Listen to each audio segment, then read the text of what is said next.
नमस्कार। जीविका TV channel में आप सभी का स्वागत है। मैं हूं प्रोफेसर डॉक्टर नरेंद्र प्रसाद सिंह। आज का विषय है छठ पूजा के जो लोकगीत है उसका सांस्कृतिक आधार के साथ वैज्ञानिक आधार क्या है और उसके माध्यम से मानवीयता के साथ हमें कैसे जोड़ता है, इस पर हम चर्चा करेंगे। इसलिए आप सभी का से निवेदन है कि ये वीडियो आप अंत तक देखें, तब शायद सारी चीज़ें बहुत स्पष्ट होंगी। और वीडियो को लाइक करें, चैनल को सब्सक्राइब करें और शेयर करें वीडियो को। तो आज का विषय हमने भोजपुरी जो लोकगीत है छठ के, जो लोग नहीं समझ पाएंगे वो भोजपुरी का नहीं, तो वो गीत को हम लोग थोड़ा सा बात करते हैं कि कांच ही बांस के बहंगिया। ये गीत चलता है, बहुत लोग सुने जानते ही होंगे, जो विशेषकर छठ से जुड़े हैं, छठ करते वो तो जानते ही हैं। जो लोग इस भाषा के जो जिनकी ये भाषा या बोली नहीं है वो भी कहीं ना कहीं सुने होंगे। तो कांच का मतलब है कच्ची, यहाँ पे शीशा नहीं, कांच ही बांस के बहंगिया माने कच्चे बांस की बहंगी बनाई जाती है जिसमें सामान लिया जाता है छठ को। ये कच्चे बांस का मतलब है कि जो बांस हरा है या तुरंत काटा गया है। ये बहुत प्रतीकात्मक है क्योंकि हम जानते हैं, और इसके पहले एक और वीडियो आप देख सकते हैं जिसमें हम लोगों ने एक और लोकगीत पर बात की थी, जो कि किरवा के पात पर। तो उस पर भी है कि केले के पत्ते को क्यों प्रतीक रूप में यूज किया गया है, क्योंकि ये व्रत जो है सूर्य के साथ व्यक्ति के संबंध का है। लेकिन अगर ये व्यापक स्तर पर देखें तो इसके छोटे छोटे प्रतीक हमके बहुत व्यापक स्तर पर ले जाते हैं और हमें प्रकृति के उस हर कण से जोड़ते हैं जो प्रकृति हमारे अंदर भी है और जिस प्रकृति में हम भी हैं। यानी प्रकृति, क्योंकि मनुष्य भी प्रकृति के माध्यम से, तो मनुष्य और प्रकृति के सामंजस्य का ये व्रत है और इसका एक वैज्ञानिक आधार है। हम लोग जनरली आज की वैज्ञानिक युग में अपने को प्रकृति से अलग करते हैं, इसलिए प्रकृति का दोहन करते हैं, लेकिन वो परंपरा हमें प्रकृति का अंग मानती है। हम भी प्रकृति के अंग है और हमारे बाहर जो है वो भी प्रकृति के अंग है। यानी हम दोनों एक हैं और हम दोनों के सामंजस्य में होना चाहिए। तो बांस को प्रतीक माना गया है कि बांस की बहंगी बननी चाहिए और वो भी कच्चे बांस की। कच्चे बांस बनने हरे बांस हो, यानी बांस अभी कटे हुए हो या अभी बांस के झुरमुट से निकाला गया हो। तो बांस की जो सबसे बड़ी बात है कि ये सबसे बड़ा क्रूशियल एलिमेंट है बांस, जो वातावरण में कार्बन डाइऑक्साइड और ऑक्सीजन के सामंजस्य को बनाता है। और ये सभी लोग जानते हैं कि हमारे लिए ऑक्सीजन जरूरत है, कार्बन डाइऑक्साइड हमारे लिए नुकसान है देह है, लेकिन कार्बन डाइऑक्साइड पौधों के लिए जरूरी है। लेकिन अगर इसका सामंजस्य बिगड़ जाए, ऑक्सीजन बहुत ज्यादा हो जाए तो उनके लिए कार्बन डाइऑक्साइड नहीं मिलेगी, और कार्बन डाइऑक्साइड ज्यादा हो जाए तो हमारे लिए नुकसानदेह होगी। तो बांस जो होती है, जो बांस जीवित है यानी हरे हैं, जिसके अंदर अभी भी प्रकाश संश्लेषण या फोटोसिंथेसिस हो रहा है, तो वो इस सामंजस्य को बना के रखते हैं। छठ में इस सामंजस्य की बात की जा रही है कि आप प्रतीक से पूजा ही नहीं कर रहे, उस पूजा के साथ उस सामंजस्य को मान रहे हैं या उस सामंजस्य को अपने आराध्य के रूप में अपने गीत में उसको कर रहे हैं। यानी इस प्रकृति में कार्बन डाई और ऑक्सीजन के सामंजस्य को आप अपनी चेतना के साथ अपने कन्विक्शन के रूप में स्वीकार कर रहे हैं। इसलिए गीत बार बार गा रहे हैं कि प्रकृति के अंदर इस सामंजस्य को हम बना के रखें, और इसके लिए बांस एक प्रतीक है।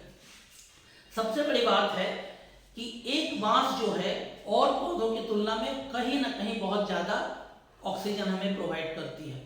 दूसरी बात है कि बांस का सबसे बड़ा यह है कि अगर बांस एक बहुत मैच्योर हो जाए तो एक साल के अंदर कम से कम 300 किलोग्राम ऑफ ऑक्सीजन प्रोवाइड करता है, जो एक व्यक्ति के सारे साल के लिए जरूरी है। यानी अगर एक बांस हम लगाते हैं, मैच्योर बांस होता है, तो हमारे एक व्यक्ति के लिए एक साल का ऑक्सीजन दे देता है।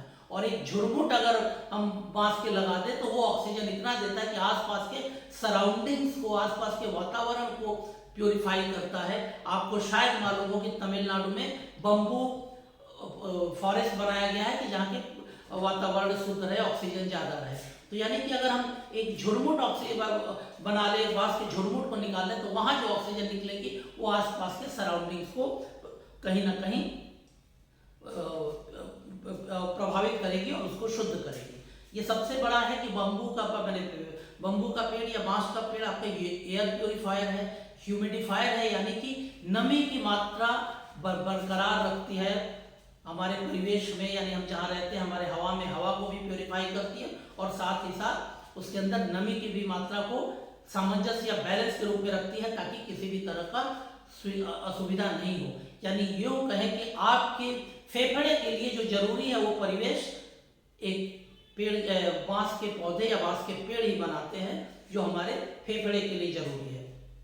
दूसरी सबसे बड़ी बात है कि बहुत से और भी पॉल्यूटेंट होते हैं जो एटमॉस्फेयर में होते हैं, जैसे फॉर्मेल्डिहाइड, बेंजीन और भी कई चीजें होती हैं, जिसको बांस के पौधे अगर जहाँ हैं तो उसको वो अवशोषित कर लेते हैं और वहाँ के वातावरण से वो प्रदूषण को दूर हो जाता है। तो ये सवाल एक वैज्ञानिक आधार है, लेकिन हम वैज्ञानिक आधार पे बहुत चीज मानते हैं, उसके बाद भी जीवन में उसको मानते नहीं, क्योंकि हम कहीं ना कहीं अपने स्वार्थ या अपनी जरूरत से जोड़ते हैं और प्रकृति के साथ अपने सामंजस्य को तोड़ के फिर हम अपनी जरूरत पूरी करते हैं। इसलिए हम नहीं समझ पाते कि हमारे एक्शन से या हमारे काम से आने वाले पीढ़ी पर क्या प्रभाव पड़ रहा है या हम पर ही क्या प्रभाव पड़ता है। ये जो छठ के लोकगीत हैं कहीं ना कहीं हमें उस ओर ढकेलता है, हमारे चेतना को उस ओर ढकेलता है कि आपको अगर छठ करना है तो भाई कांच नहीं, बांस के बहंगी की जरूरत है, और उसके लिए आपको बांस के झुरमुट चाहिए, बांस के जंगल चाहिए, बांस के पौधे चाहिए जो लगे हो। तो वो अगर है तभी आपको कच्चे बांस मिलेंगे, और उसके लिए आपको बांस के जंगल या बांस के पौधे लगाने होंगे, और अगर वो है तब आपको ऑक्सीजन में मिल रहा है। यानी जब छठ कर रहे हैं तो छठ की पूजा के साथ ये सारी चीजें कर रहे हैं। इसका मतलब आप अपने आसपास के छठ करने के पहले वर्षों से, क्योंकि एक बांस के पेड़ को उस रूप में आने में आपको 1 वर्ष, 2 वर्ष, 4 वर्ष तक लगते हैं, तो यानी एक छठ व्रत करते हैं तो आप अपने आसपास के परिवेश को उस रूप में बना देते हैं उस छठ के लिए ही, तो आपको भी एक परिवेश शुद्ध देता है, आपके आसपास के भी परिवेश को शुद्ध करता है, और आप जहां रहते हैं वो परिवेश दूषण मुक्त होता है। तो छठ को, इस भक्ति को, इस आस्था को बिल्कुल ही मनाइए, लेकिन इस आस्था में छुपे उस प्रतीकों के प्रति और ज्यादा नतमस्तक होइए, और हमारे उन पूर्वजों के प्रति और ज्यादा आप नतमस्तक होइए, उनके प्रति और ज्यादा ऋणी होइए कि उन लोगों ने छठ को उस रूप में हमें रखा कि हमारे और प्रकृति के बीच में कोई नहीं है, ना कोई पुरोहित है, ना कोई हमारी अलग पहचान है।